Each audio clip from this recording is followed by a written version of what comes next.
BRTA নির্ধারিত ভাড়া BRT এক সরকারি কর্তৃপক্ষ। সরকারের উপর যে বড় সরকার আছে কিনা এখানে সেটা আমরা দেবো। আপনি কত কোনো টাকা থাকে না স্যার। এনাকে ধরে নেন তো, উনি ধরেন, এনারাই দালাল। আচ্ছা আচ্ছা, সমিতির লাইসেন্স আছে না, ওটাও আমরা বাতিলের জন্য রাখবো। সমিতি তো থাকবে না। 188 টাকা বিআরটিএ কর্তৃক নির্ধারিত ভাড়া, কিন্তু প্রত্যেক প্যাসেঞ্জারের কাছ থেকে 250 টাকা করে নেওয়া হচ্ছে। এখন বলে যে আসার সময় ফাঁকা আসে, এবং মালিক সমিতি নাকি বলেছে। মালিক সমিতি কে বলেছেন তাকে আমরা তলব করেছি যে আসে ব্যাখ্যা দিক, কেন উনি বলতে পারেন কিনা। বিআরটিএ নির্ধারিত ভাড়া বিআরটি এক সরকারি কর্তৃপক্ষ। সরকারের উপর যে বড় সরকার আছে কিনা এখানে সেটা আমরা দেবো। আপনাকে আপনার পরিচয় দেন। আপনার পরিচয় দেন। আমি সেলফির একটা মালিক স্যার। জি জি স্যার, আমি নিজে আমার নিজের গাড়ি নিজে ভাড়া গাড়ি স্যার। এখন একটা গাড়িতে আসলাম স্যার, আমি সেলফি নিয়ে 300 টাকা ভাড়া গাড়ি আসছে স্যার। আমি নিজে ভাড়া গাড়ি স্যার। জি 300 টাকা আসছে স্যার।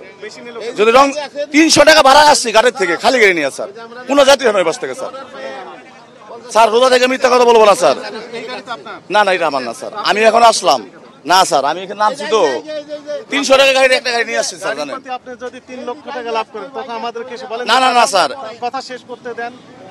আপনি যখন এক গাড়িতে ভাড়া মেরে 3 লক্ষ টাকা লাভ করেন তখন কি সরকারি কোনো কর্তৃপক্ষকে এসে বলেন যে আজকে আমার কথা তো শেষ হয়নি। আমার কথা তো শেষ হয়নি। আমার কথা তো শেষ হয়নি ভাই।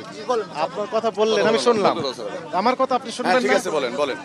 আপনি যখন ব্যাপক পরিমাণে বিপুল পরিমাণে যখন লাভ করেন, সরকারকে এসে আপনি বলেন যে আজকে অনেক লাভ করেছি, কোনদিন বলেছেন?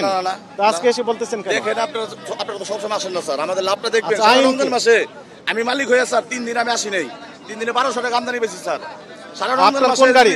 রোজা থেকে দিই স্যার। এই গাড়ি আপনার? দিতে পারি না স্যার, আমার না। তো আপনি এখানে আসলেন কিভাবে? আপনি এই গাড়িতে ছিলেন তো? না, আমি গাড়িতে এই গাড়িতে ছিলেন, এই গাড়ি থেকে নেমেছেন? রেকর্ডের আমি বলছি। এই গাড়ি স্যার আমার না, এটা স্টেপ আছে। তোমরা ভাড়া বেশি বলছো স্যার, যদি বলে এটাই করো যেটা স্যার পরপরই করেন। থামেন থামেন, আমাদের স্যার এইটাই হলো স্যার। আপনি কত টাকা করে নেন স্যার? না আমি তো গাড়ি না না থামেন, আপনি কত টাকা গাড়ি স্যার ভরে বসা রাখছি। আপনি কত টাকা করে নিচ্ছেন? আমি স্যার চালাবই না স্যার গাড়ি। আপনি কত টাকা? কোনো টাকা থাকে না স্যার। এনাকে ধরে নেন তো, উনি ধরেন, এনারাই দালাল স্যার। এই দালালদের কারণে আমি আমার গাড়ি নিজে স্যার, এনাকে ধরে রাখেন। আমার গাড়িটা বসা রাখছি। আপনার সাথে আমরা পরে বুঝবো।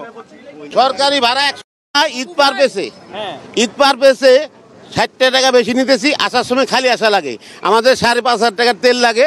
3 জন কর্মচারী যাই আসি, আমাদের খোরাকি আছে, যেহেতু পোষায় না, আসলে পারে তেল খরচ হয়ে রাস্তা খরচের দিয়ে আমাদের টাকা থাকে না। ঈদ পারভেজের জন্য 60 টাকা আমরা চাই যে মালিক শুনতে বলছি, তাহলে আমরা কি করবো? গাড়ি কি বন্ধ রাখবো? আমরা যদি কিছু না পাই, পেটে ভাত না হলে খাবো কি? বললো 60 টাকা করে 250 টাকা করে ভাড়া চাই নিও ঈদ পারভেজে। জিরে ভাই এটা আসেন না আপনি ওখানে, সব গাড়ি যারা আপনারা এমনি বলছে আমরা তাই বলছি, স্যারের কাছে আমরা তাই বলছি। হ্যাঁ 250 টাকা করে সকালবেলা মাইক দিয়ে বলে দিল যে তোমরা 250 টাকা ঈদ পারভেজ, 60 টাকা চাই নিও।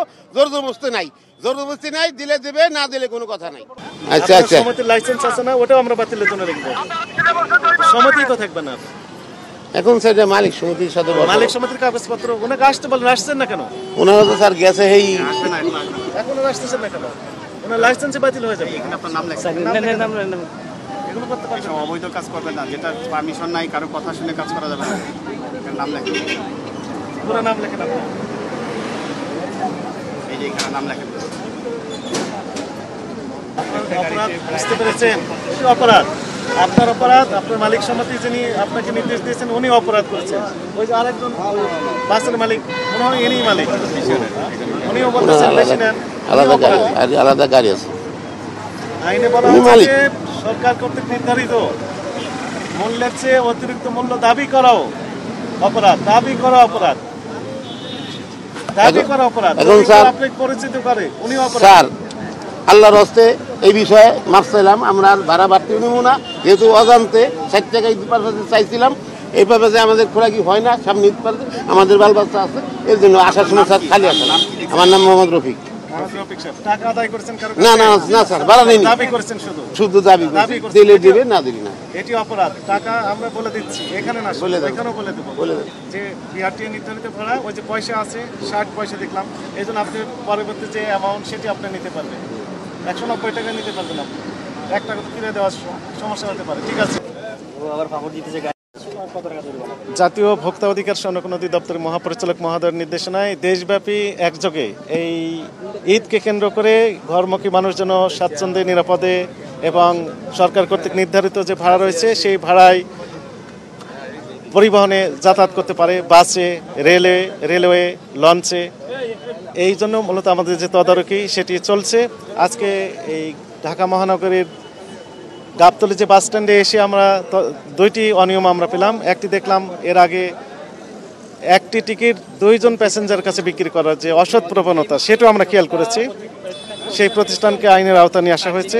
আর এইখানে আমাদের কাছে অভিযোগ ছিল যে সেলফি নামের যে পরিবহন, তারা বিআরটিএ কর্তৃক নির্ধারিত যে ভাড়া ঢাকা টু পাটুরিয়া ঘাট 188 টাকা 60 পয়সা, কিন্তু এখানে নেওয়া হচ্ছে 250 টাকা, অর্থাৎ অতিরিক্ত ভাড়া নেওয়ার যে প্রবণতা সেটি আমরা খেয়াল করেছি।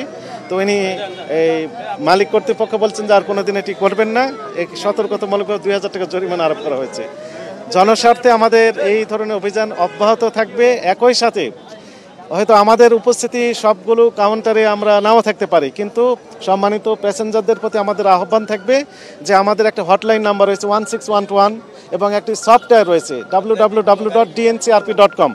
এই সফটওয়্যারে গিয়ে আপনি স্মার্টফোনের সাহায্যে বাসায় বসে থেকে অথবা বাসে বসে থেকে আপনি অভিযোগ দায়ের করতে পারবেন।